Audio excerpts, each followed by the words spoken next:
Halo, Jelas, Pak.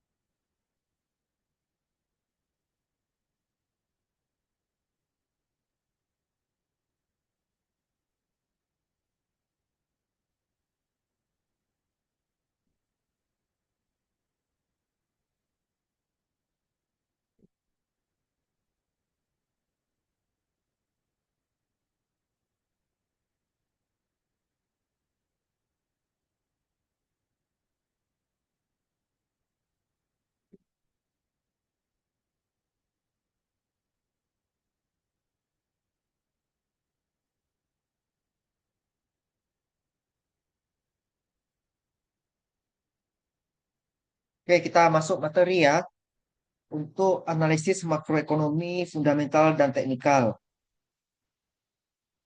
Waktu kita pertemuan yang offline ada sekilas ya, kita lihat saya ada kasih contoh yang teknikal, fundamental seperti apa.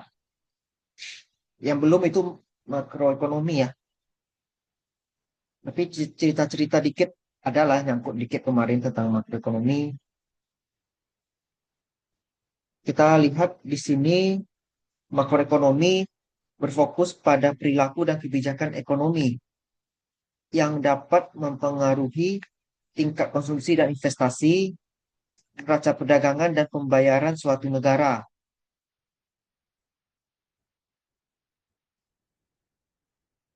Faktornya mempengaruhi perubahan harga dan upah, kebijakan fiskal dan moneter, jumlah uang beredar, tingkat suku bunga, dan jumlah utang negara. Sebentar ya.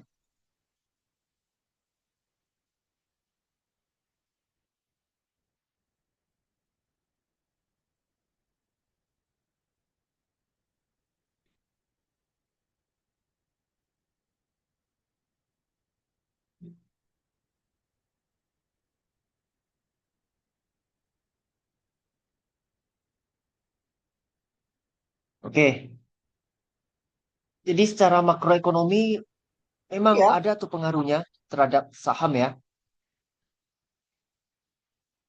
Jadi secara ringkas, kita katakan bahwa makroekonomi sangat memperhatikan interaksi antara tenaga kerja,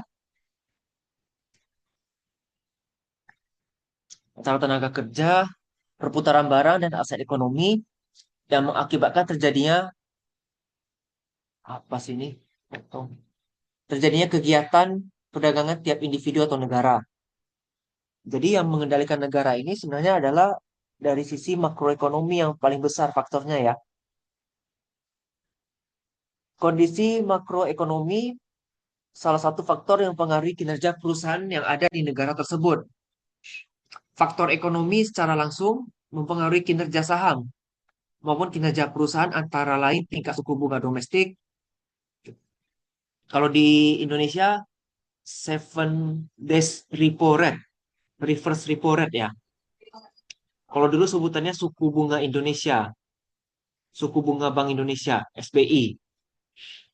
Nah, itu bisa kalian jadikan sebagai variabel untuk di proposal pengaruh suku bunga Bank Indonesia terhadap harga saham atau return saham juga bisa. Kemudian kurs valuta asing. Nah, mahasiswa punya kecenderungan kalau pakai variabel kurs itu langsung yang dipakai yang USD. Padahal apakah harus selalu USD? Tidak harus ya. Kan banyak faktor ya. Dan juga banyak kurs yang digunakan. Misalnya kita ambil contoh kalau kita transaksinya di minyak minyak mentah.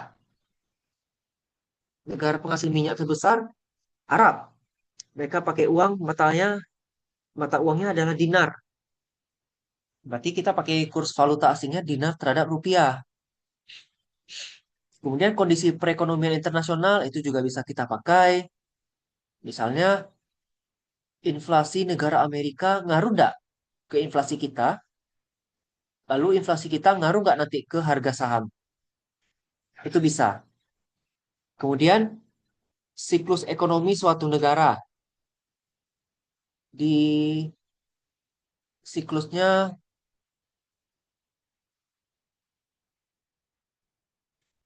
misalnya dia rutin siklus dari pertanian, kemudian menjadi industri, pengolahan, kemudian balik lagi ke pertanian itu siklus ya. Atau siklus dari suatu barang atau inovasi juga bisa berpengaruh. Misalnya barang ini baru di tahap perkenalan, kemudian tahap kedewasaan, tahap puncak, lalu tahap penurunan, nanti dia mutar lagi siklusnya. Kemudian tingkat inflasi ini jelas pasti ya. Kemudian peraturan perpajakan, rupanya peraturan perpajakan ini berpengaruh juga terhadap tingkat investasi di suatu negara. Ada beberapa kali contoh yang kita lihat di beberapa negara yang memberikan pajak yang lebih rendah seperti Vietnam. Investor asing malah lebih senang investasinya di Vietnam daripada di Indonesia. Nah, itu nanti akan berpengaruh ke ekonomi dan perusahaan-perusahaan yang ada di Indonesia. Serta jumlah uang yang beredar juga ini pasti akan sangat berpengaruh ya. Kalau uang beredar terlalu banyak itu juga tidak baik. Sampai sini ada yang mau ditanyakan dulu? Silakan. Belum, Bang.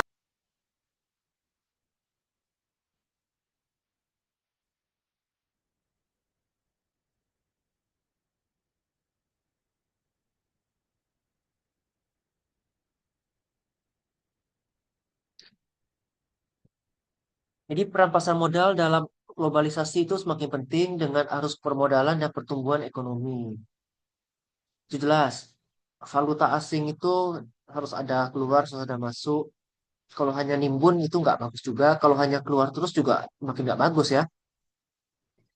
Jadi untuk bisa ada terciptanya pertumbuhan ekonomi, kita harus kas masuk, harus kas keluar, harus ada pendapatan, harus ada konsumsi.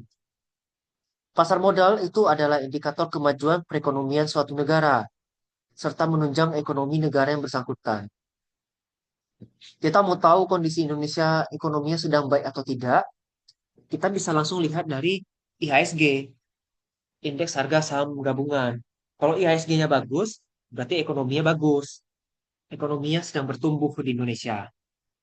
Tapi kalau merah, seperti hari ini, sedang ada masalah ya, berarti IHSG-nya lagi viral masalah yang itu kan, di Instagram, di TikTok muncul terus. Nah, kita lanjut. Di sini pasar modal peran penting bagi ekonomi suatu negara, terutama di negara maju. Karena pasar modal itu menjalankan dua fungsi. Yang pertama sebagai sarana bagi pendanaan usaha. Kenapa dikatakan begitu?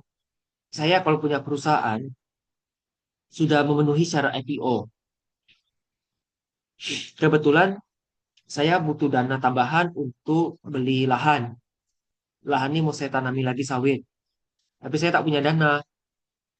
Saya butuh pendanaan. Saya bisa pinjam ke bank. Saya bisa buka obligasi. Saya bisa terbitin saham baru. Kalau terbitin saham baru opsinya, berarti kita ke bursa efek. Pasar modal lah jatuhnya. Yang kedua, sebagai sarana bagi perusahaan mendapatkan dana dari masyarakat. Biasanya masyarakat kalau mau investasi di perusahaan tidak bisa secara langsung ya, karena perusahaan itu biasanya bersifat private atau tertutup. Tapi kalau perusahaan yang di bursa efek itu jadinya mereka terbuka. Siapa saja bisa investasi, asalkan memenuhi persyaratan ya. Pertumbuhan ekonomi Indonesia perlu pendanaan dan investasi yang besar, harus mampu bersaing di ekonomi regional dan global. Jadi pasar modal tuh untuk menampung dana investasi dari investor, baik lokal maupun asing. Asing cukup banyak juga bermain di bursa kita di Indonesia. Malah sebagian investor malah berpatokan pada asing. Kalau asing beli, mereka ikut beli. Asing jual, mereka ikut jual. Ini disebut foreign flow atau arus asing ya. Kemudian dana ini disalurkan kepada emiten yang membutuhkan untuk pengembangan dan ekspansi bisnisnya di sektor real. Dana IPO itu memang seharusnya dipakai untuk meningkatkan usaha perusahaan. Tapi saya sempat baca juga beberapa berita perusahaan itu IPO dananya dipakai untuk main-main, untuk senang-senang para atasannya. Nah, itu salah ya, itu tidak boleh. Itu bisa kena sanksi dan dicabut nanti. Nah, investor tuh berpeluang untuk investasi pada perusahaan atau bisnis yang punya fundamental baik dan konsisten. Kita punya prospek yang cerah di kemudian hari, punya kesempatan mengembangkan dan ekspansi bisnis, serta menangkap setiap peluang bisnis yang ada. Peluang bisnis itu pasti ada, cuman kadang mau menggapainya sulit karena kekurangan dana. Nah, inilah tujuannya ada pasar modal. Kita masuk ya ke pembahasan utamanya, yaitu makroekonomi. Faktor makroekonomi ini secara langsung dapat mengaruhi kinerja saham ataupun kinerja perusahaan antara lain tingkat bunga umum domestik. Kalau tingkat suku bunga tinggi, berarti tingkat suku bunga deposito di bank juga akan tinggi. Kalau deposito tinggi, untuk apalagi saya main saham, investor bisa berlogika seperti itu. Suara saya masih jelas ya? Halo?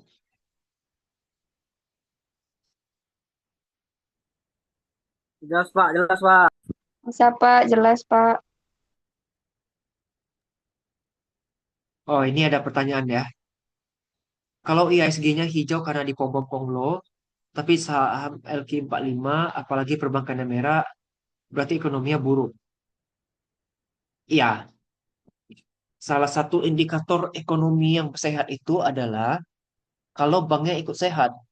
Kalau bank suatu negara itu tidak sehat, takutnya negaranya bisa kolaps, bisa bangkrut. Seperti kejadian tahun 98, kalau kita lihat bank yang itu, bank di Indonesia banyak yang tidak sehat, banyak yang merah. Makanya terjadi krisis moneter. Seperti itu ya, Ivan Wuryadi, atas pertanyaannya. Kita lanjut, tingkat bunga ya, cerita tadi. Tingkat bunga tinggi berarti kan deposito juga tinggi. Kalau deposito tinggi, untuk apa lagi saya investasi di saham? Saya harus menanggung risiko yang lebih besar untuk tingkat pengembalian yang belum pasti di saham. Tapi kalau deposito sudah pasti, ya udah, saya di deposito aja, lebih jelas. Ya, kemudian yang kedua tuh tingkat inflasi. Kalau inflasi tinggi, biasanya depositonya rendah ya. Dan itu pun kadang orang-orang ketika ada inflasi tinggi, mereka jadi punya kecenderungan sifat malas untuk berinvestasi. Nanti kinerja sahamnya turun tuh. Yang ketiga, peraturan perpajakan. Semenjak dividen dibikin jadi 0%, dulu kan pajaknya 10% final. Itu perubahan besar-besaran juga. Jadi lebih banyak yang mau investasi di saham. Jadi penurunan tarif pajak rupanya bisa ya ningkatin harga saham ya. Nanti bisa dicek juga penelitian terdahulunya. Kemudian ada kebijakan khusus pemerintah yang terkait dengan perusahaan. Misalnya pemerintah keluarin kebijakan khusus untuk perusahaan perkebunan aja. Kalau sifatnya menguntungkan, positif ya, itu bagus untuk perusahaan. Tapi kalau dia bad news, itu merugikan perusahaan. Yang kelima, kurs valuta asing. Ini tergantung juga ya. Kalau misalnya kita banyak main di saham yang batu bara, kebanyakan harga batu bara itu kan pakai satuan dolar. Jadi ketika dolar turun, biasanya saham batu bara akan ikut turun tuh. Jadi kurs valuta asing ini tergantung sektornya juga. Kalau perusahaan yang hanya main secara secara nasional ya, kurs valuta asing itu tidak ngaruh nanti. Yang keenam, tingkat bunga pinjaman luar negeri.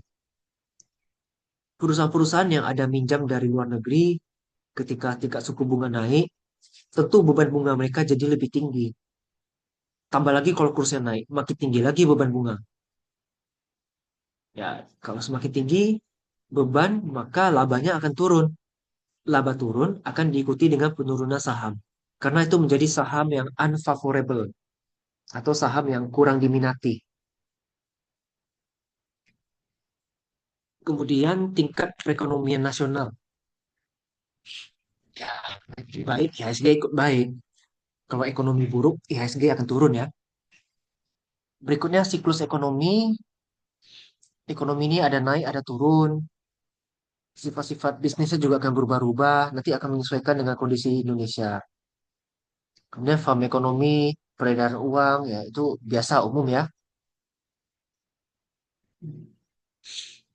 Kemudian ini ada analisis fundamental. Ini ada beberapa rumus.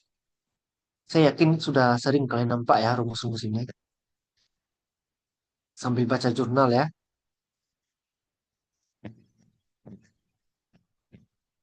Oke, saya rasa kalau melihat kondisi juga hujan ya, kesulitan sinyal. Nanti untuk analisis fundamental sama analisis teknikalnya kita lanjutkan di pertemuan offline saja. Jadi saya rasa cukup untuk materi hari ini. Kira-kira ada yang mau kalian tanyakan nggak? Ada, Pak. Izin tanya, Pak. Ya, Si Popi belum buka, Pak. sabar. Oke. Kan tidak mesti harus si Popi. Saya kan bisa absen manual di si Popi nanti kan. Oke, Tidak Pak. mesti mahasiswa yang isi. Malah sebenarnya lebih bagus kalau dosen yang ngisi si Popi.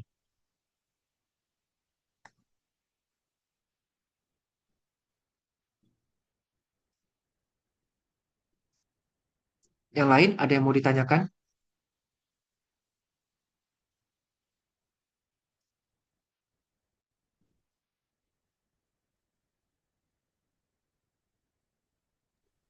Tidak, Pak. Belum ada, Pak.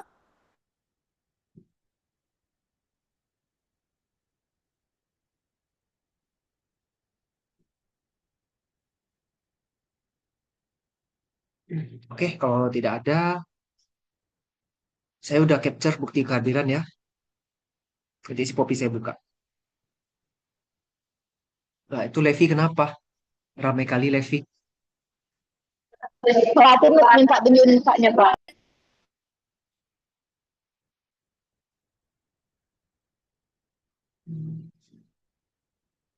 Oke, yang lain ada mau tanya nggak sebelum kita tutup? Mumpung ada sisa sedikit waktu.